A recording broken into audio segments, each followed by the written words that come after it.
అందరికీ నమస్కారం అండి. ఈరోజు మనం హోతా పద్మినీదేవి గారు రచించిన ఒకే ఒక్క రోజు అనే ఓ చక్కటి కథను విందాం. ఇక కథలోకి వెళ్దాం. ఆ ఆదివారం సూర్యోదయంతో పాటు తిరుమలరావుకి జ్ఞానోదయం కూడా అయింది. నిద్ర పక్క మీద నుంచి లేచినది మొదలుకొని నిద్రపోయే వరకు ఆడవాళ్లు గడియారములతో పోటీ పడి ఎంత పని చేస్తారో ఆ రోజే తెలుసుకున్నాడు. తనకంటే ముందు లేచిన భార్య అప్పటికే బట్టలు ఉతకడం పూర్తి చేసి, పవర్ కట్ వలన మిక్సీ ఉన్నా అది పనిచేయదు కాబట్టి పెరట్లో ఉన్న రోడ్లో పెసరట్లు పిండి రుబ్బుతుంటే బాధగా చూశాడు. తీగల మీద ఆరేసిన బట్టలని, చెమటలు దిగ్గారుతూ నానేసిన పెసలని పిండిగా మార్చే ప్రయత్నంలో రుబ్బురులతో కుస్తీ పడుతున్న భార్యను చూసి ప్రేమగా అన్నాడు, ఎంత కష్టపడుతున్నా అలివేలు, మిక్సీ పనిచేయకపోతే ఇప్పుడు పెసరట్లు ఎందుకు మొదలు పెట్టావు? ఏ ఉప్మానో చేయలేకపోయావా? అలివేలు క్షణకాలం పొత్రం తిప్పటం ఆపి మొగుడిని చూసి నవ్వి అంది, గౌతమ బుద్ధుడికి బోధి వృక్షం కింద జ్ఞానోదయం అయినట్టు మీకు మామిడి చెట్టు కింద జ్ఞానోదయం అయిందా? నేను కష్టపడుతున్నానని ఇన్నాళ్ళకి గ్రహించినందుకు చాలా సంతోషం. ఆ స్వరంలోని వ్యంగ్యానికి తిరుమలరావుకి ఏమాత్రం కోపం రాలేదు. నేను రుబ్బి పెట్టనా? నిజంగా మీరేనా? ఇవాళ నాకు సాయం చేయాలని బుద్ధి పుట్టిందేమిటి? ఇవాళ ఆదివారం, నేను ఖాళీయే కదా, నీకు సాయం చేద్దామని. మహారాజులా చెయ్యండి, నేను ఈలోగా పెసరట్లోకి కాంబినేషన్ ఉప్మా చేస్తాను అని అలివేలు చేతులు కడుక్కొని వంటింట్లోకి వెళ్ళింది. తిరుమలరావు లుంగి బిగించి రోడ్డు ముందు కూర్చున్నాడు. వేగంగా పొత్రాన్ని తిప్పసాగాడు. పొత్రంతో పాటు తల కూడా గిరగిరా తిప్పుతూ పిండి రుబ్బుతున్నాడు. 5 నిమిషాలు రుబ్బకుండానే అతని చెయ్యి నొప్పి పెట్టడం మొదలెట్టింది. పెళ్ళాన్ని పిలిచి, ఈ పని నా వల్ల కాదు, నువ్వే రుబ్బుకో అని చెబుదాం అనుకున్నాడు. కాని అహం అడ్డొచ్చింది. హుస్సూరంటూ పిండి రుబ్బటం పూర్తి చేసి పిండి మెత్తగా అయ్యాక గిన్నెలోకి తీసి వంటింట్లోకి పట్టుకెళ్లాడు. ఉప్మా మూకుడు దించుతున్న అలివేలు దర్పంగా థ్యాంక్యూ అంది. 5 నిమిషాల తర్వాత వేడివేడి పెసరట్లతో ఉప్మా నంజుకొని లాగిస్తున్నప్పుడు తిరుమలరావుకి భార్యపై జాలి రెట్టింపైంది. పాపం, ఎంత కష్టపడుతుంది. ఒక్కొక్క పెసరట్టుని దూరగా కాల్చి ఇంతమందికి పెట్టడం అంటే మాటలా? మళ్లీ వంట చెయ్యాలి, అదయ్యాక ఆరిన బట్టలని ఇస్త్రీ చెయ్యాలి, మధ్యలో పిల్లలకి తలంటి పోయాలి, ఆదివారం కదా అని ఇంటికొచ్చే స్నేహితులకి కాఫీ టీ లాంటి మర్యాదలు, మళ్లీ రాత్రికి వంట. ఇల్లాలు చేసే చాకిరీకి ఎవరు విలువ కట్టగలరు? అతని మనసులోని ఈ ఆలోచన ఒక కొత్త ఐడియాకి రూపకల్పన చేసింది. ఆదివారం కాబట్టి స్పెషల్ వంటకాలతో సుష్టుగా తిని పేకాట ఆడడానికి 15 మంది దాకా ఆ కాలనీ వాసులు తిరుమలరావు ఇంటికి చేరారు. లైఫ్ బొత్తిగా రొటీన్ అయి బోర్ కొడుతోంది. అందుకని పిల్లలకి వేసవి సెలవులు ఇవ్వగానే 15 రోజులు సెలవు పెట్టి ఫ్యామిలీతో మైసూర్ వెళ్దామా అనుకుంటున్నాను అన్నాడు సుందరం. మా ఆవిడ తెగ గోల చేస్తోంది, రోజు వంట వండటం బట్టలు ఉతకడమేనా జీవితం అంటే అని. పిల్లలు కూడా అసలే గొడవ, ఎక్కడికైనా తీసుకెళ్లమని. కాని ఇల్లు కదలాలంటే డబ్బు కావాలి, అందుకని ఆలోచిస్తున్నాను అన్నాడు చక్రపాణి. ఎవరికైనా సెలవు ఉంటుంది గాని ఇల్లాలికి మాత్రం సెలవు ఉండదు. ఆమెకి బోరు కొట్టదు మరి. పిల్లలకి భర్తకి సెలవు వచ్చిన రోజు ఆమెకి మరికాస్త పని ఎక్కువ అవుతుంది. అందుకే ఆడవాళ్ళు రొట్టె నుంచి బయటపడ్డానికి, మనం అంటే మగాళ్లకి స్త్రీ కష్టాలు తెలియడానికి నేనొక వెరైటీ ప్రోగ్రాం ఆలోచించాను. గొంతు సర్దుకొని ఉపన్యాసం మొదలుపెట్టాడు. ఉదయం 5 గంటలకి నిద్ర లేచినది మొదలుకొని రాత్రి 10 గంటల వరకు ఆడవాళ్లు రకరకాల పనులతో సతమతమవుతూ ఉంటారు. కానీ మనం ఆఫీస్కి వెళ్ళి వచ్చి అలసిపోయామనే వంకతో ఇక్కడ పుల్ల తీసి అక్కడ పెట్టం. పైగా వాళ్ళు ఎంతో కష్టపడి వండిన వంట తిని రకరకాల వంకలు పెడతాం. వాళ్ళెప్పుడైనా 10 రూపాయలు అనవసరంగా ఖర్చు పెడితే సంపాదించి చూడు ఎంత కష్టమో తెలుస్తుంది అనే మనం ఒకే ఒక్క రోజు ఆవిడ చేసే ఇంటి పనులన్నీ కాకపోయినా కనీసం వంట కూడా వండలేము. అందుకని ఆదివారం మనకి సెలవు కాబట్టి ఆ ఆదివారం ఆడవాళ్ళకి సెలవిద్దాం. అంటే ఆ రోజు బట్టలుతికి ఇల్లు క్లీన్ చేసి వంట మనం వండాలా? గిరి అడిగాడు. అన్ని పనులు అక్కర్లేదు, వంట ఒక్కటే చాలు. ఉదయం బ్రేక్ఫాస్ట్ నుంచి రాత్రి వంట దాకా మనమే చేయాలి. ఆ రోజు ఆడవాళ్లు మార్నింగ్ షోకి వెళ్ళవచ్చు, స్నేహితుల ఇళ్ళకి వెళ్ళవచ్చు. ఆ ఒక్కరోజు వాళ్ళిష్టం. అమ్మో, వంట అయితే ఎలాగో చెయ్యొచ్చు, కానీ బ్రేక్ఫాస్ట్ అంటే కష్టం. మా గడుగ్గాయలు చపాతీ కూర, పూరీ కూర ఇలాంటివి అడుగుతారు. అన్నీ ఒత్తేటప్పటికీ నా చేతులు పట్టేస్తాయి, మోహన్ రావు అన్నాడు. అవును, బ్రేక్ఫాస్ట్ అంటే కష్టం, అనేక స్వరాలు కోరస్గా పలికాయి. ఓకే, ఆ రోజుకి బ్రేక్ఫాస్ట్ హోటల్ నుంచి తెప్పించుకోవచ్చు. వంట మాత్రం మనమే వండాలి. ఎవరింట్లో వాళ్ళు తినడం కాకుండా భోజనాల సమయంలో ఒక చోట చేరి ఎవరు వండిన వంటని వాళ్ళందరికీ రుచి చూపించాలి. నాకసలు బియ్యంలో ఎన్ని నీళ్లు పోయాలో కూడా తెలియదే, చక్రపాణి అన్నాడు. వంట రాని వాళ్ళు కావాలంటే భార్య సలహా తీసుకోవచ్చు. వంటలు, పిండి వంటలు లాంటి పుస్తకాలను దగ్గరుంచుకొని వాటిని ఫాలో అవ్వచ్చు. ఇంత కష్టపడి మనం వండిన వంటకి మన కష్టానికి తగిన ప్రతిఫలం ఉంటుంది. ఫస్ట్ బెస్ట్ వంటకి ప్రెషర్ ప్యాన్, సెకండ్ బెస్ట్ వంటకి non stick dosa pan, third best వంటకానికి ఒక హాట్ ప్యాక్. ఇలాగే చెత్త, పరమ చెత్త, దరిద్రపు వంటకాలకి ఈక్వల్ ప్రైజులు ఇవ్వబడను. ఈ ప్రపోజల్ నాది కాబట్టి వాటికయ్యే ఖర్చు నేనే భరిస్తాను. మన వంటల్లో ఏది బెస్టో, ఏది వరస్టో జడ్జి చేయడానికి ఆంటీ మెస్ ప్రొప్రైటర్ సుబ్బమ్మ గారిని పిలుద్దాం. నలభీమ పాకాన్ని మరిపించేలా వంట చేయగల భీమారావు చిద్విలాసంగా నవ్వాడు. నా పేరే భీమారావు, నేను రెడీ అన్నాడు. సరే గురు, నీ ఐడియా బాగుంది. కాస్తో కూస్తో వంట వచ్చిన 10 మంది మగాళ్ళు అన్నారు. మిగిలిన 5-6 పాపుల కంటికి దేవతా వస్త్రాలు కనబడవు అనగానే తాము పుణ్యాత్ములేనని, తమ కంటికి రాజుగారు ధరించిన దేవతా వస్త్రాలు కనిపిస్తున్నాయనే అమాయకుల్లాగా, గుంపులో గోవిందల్లాగా ఓకే అనేశారు. వెంటనే అక్కడ సమావేశమైన మగాళ్ల భార్యలందరినీ పిలిచాడు తిరుమలరావు. తనకొచ్చిన ఐడియాని అతను చెప్పగానే హర్షాతిరేకంతో ఆడవాళ్లందరూ కరతాళ ధ్వనులు చేశారు.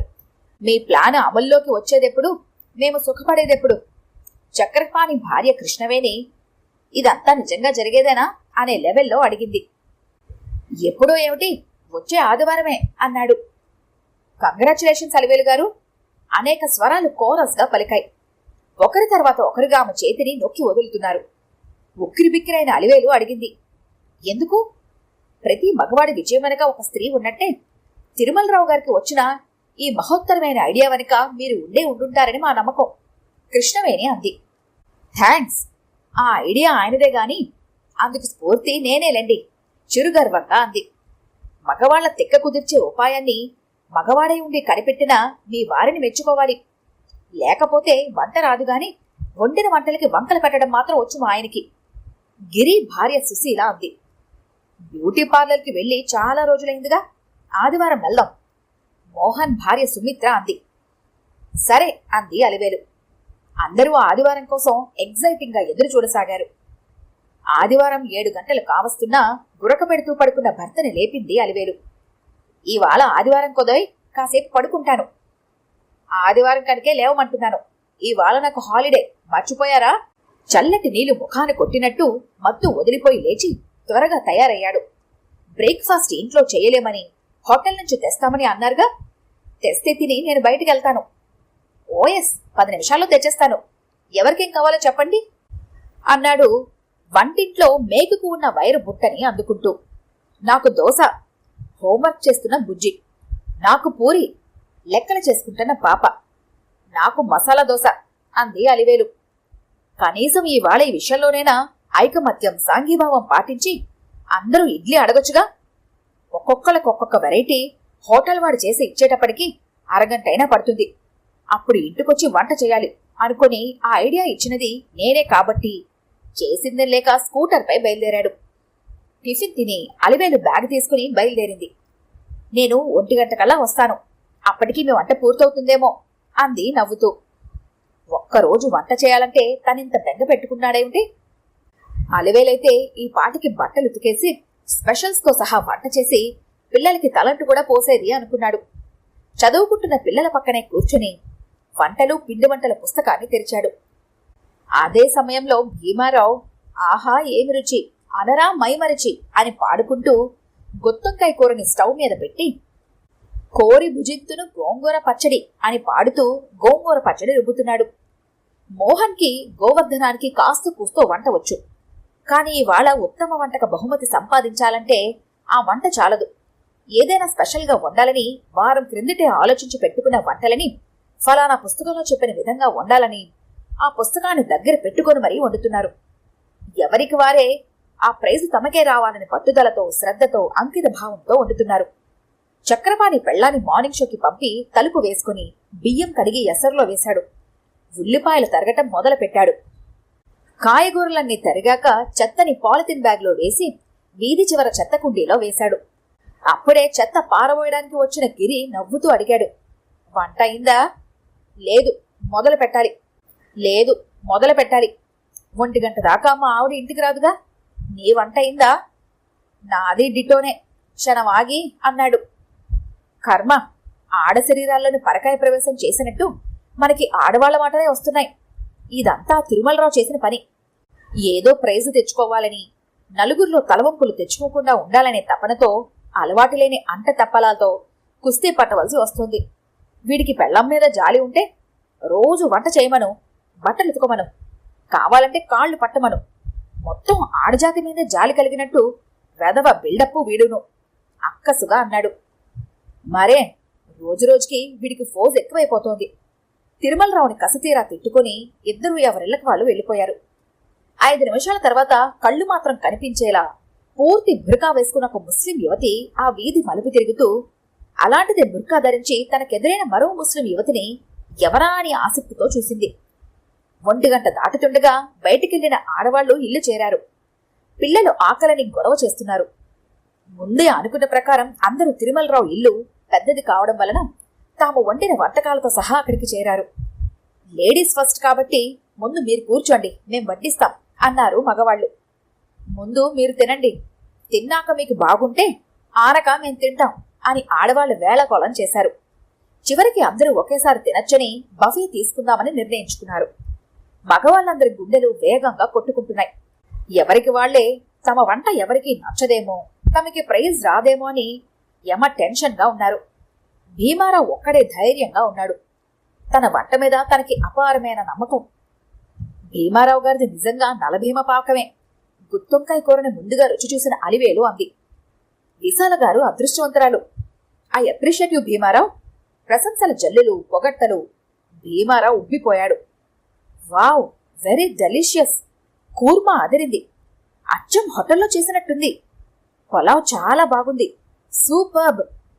జిహ్వ లేచొచ్చింది. చక్రపాణి గిరిల ముఖాలు చింకి చాటంతయ్యాయి. భోజనాలు ముగిశాయి. ముఖంలో ఏ భావం వ్యక్తం కాకుండా మౌనంగా భోజనం చేసిన ఆంటీ మెస్ ప్రొపరైటర్ సుబ్బమ్మగారు లేచి నిలబడ్డారు. ఫస్ట్ ప్రైజ్ ఎవరికి వస్తుందోనని అందరూ వారి భార్యలతో సహా ఆతృతగా ఎదురుచూస్తున్నారు. ఫస్ట్ బెస్ట్ వంటకం పులావ్, గిరిగారు ఆవిడ అనౌన్స్ చేసింది. హర్షధ్వానాలు మార్మోగాయి. గిరి సగర్వంగా ప్రైజు అందుకుంటుంటే భీమారావు ముఖం వాడిపోయింది. బలవంతాన తెచ్చిపెట్టుకున్న నవ్వుతో అందరితో పాటు చప్పట్లు కొడుతూ మనసులో అనుకున్నాడు, సెకండ్ ప్రైజ్ ఖచ్చితంగా మనదే. సెకండ్ బెస్ట్ కూర్మా చక్రపాణి గారు. భీమారావు ముఖం మరింత నల్లబడింది. థర్డ్ బెస్ట్ గుత్తొంకాయ కూర, గోంగూర పచ్చడి. సంయుక్తంగా ప్రకటించిన ప్రైజుని భీమారావు గారు అందుకుంటారు. భీమారావు ముఖాన నవ్వు పులుముకొని వెళ్లి ప్రైజును అందుకున్నాడు. ఫస్ట్ ప్రైజ్ కొట్టేసిన గిరిగారి మిసెస్ సుశీల గారి చేతుల మీద ఇప్పుడు చెత్త, పరమచెత్త దరిద్రపు వంటకాలకి బహుమతులు అందజేయబడతాయి. సుశీల గర్వంగా లేచి నిలబడింది. చెత్త వంటకం క్యాబేజీ వడ, తిరుమలరావు గారు అనౌన్స్ చేసింది సుబ్బమ్మ గారు. అందరూ గొల్లున నవ్వుతూ చప్పట్లు కొడుతుంటే తిరుమలరావు స్పోర్టివ్గా నవ్వుతూ వెళ్లి బహుమతిని అందుకున్నాడు. పరమచెత్త వంటకం పనసపొట్టు కూర, మోహన్ రావు గారు. మోహన్ రావు భార్య సుమిత్ర ఎగతాళిగా మొగుడిని చూస్తుంటే అతను వెళ్లి బహుమతిని అందుకున్నాడు. దరిద్రపు వంటకం సాంబారు, గోవర్ధన్ గారు. మరోసారి గొల్లున నవ్వులు, చప్పట్లు. తిరుమలరావు లేచి అందర్నీ నిశ్శబ్దంగా ఉండమన్నాడు. డియర్ ఫ్రెండ్స్, ఎవరిని కించపరచడం ఈ పోటీ ఉద్దేశం కాదు. మనం మన భార్యలను తరచు అనే మాట చేతనైతే సంపాదించి చూద్దాం అని. అదే వాళ్ళు మనం వాళ్ళ వంటలకి వంకలు పెట్టినప్పుడు చేతనైతే నాకంటే బాగా వంట చేయి చూద్దాం అనరు. అన్నా మనం పట్టించుకోం. ఒక్కరోజు, ఒకే ఒక్కరోజు మనం వంట చేస్తే మనలో ఎంతమంది చేతులు కాల్చుకున్నారో, ఎన్ని గిన్నెలు మాడిపోయాయో, ఉల్లిపాయలు తరిగేటప్పుడు ఎన్ని కన్నీళ్లు కార్చారో తెలియదు. అఫ్కోర్స్ నలభీమ పాకం అనే మాట ఈయన వంట రుచి చూసే పుట్టి ఉంటుందనిపించేలా, చెవులూరించేలా ఉండే భీమారావు గురించి నేను మాట్లాడటం లేదు.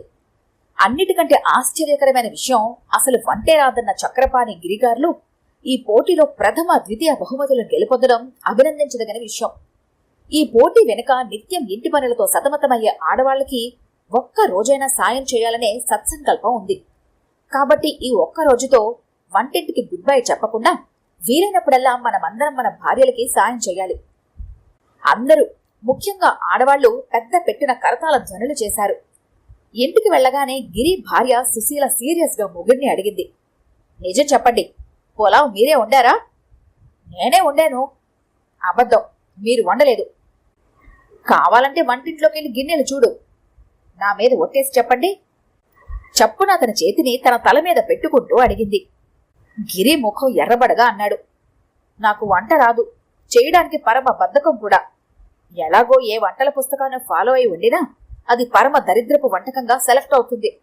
రేపు నేను రోడ్డంట నడుస్తుంటే ఎవరైనా దరిద్రపు వంటకం ప్రైజు తెచ్చుకున్నవాడు వీడే నన్ను చెప్పుకొని నవ్వుకుంటుంటే నేను భరించలేను. అందుకని ఎవరికి అనుమానం రాకుండా బుర్ఖా వేసుకుని హోటల్కి వెళ్లి పొలావ్ కొని తెచ్చాను. ఇంట్లో ఉన్న జీడిపప్పు అంతా వేయించి పైన పోశాను. కష్టపడి మీరే వండినట్టు బిల్డప్ ఇచ్చి అన్యాయంగా బహుమతి కొట్టేశారు. అసలు మీ బుద్ధే అంతా.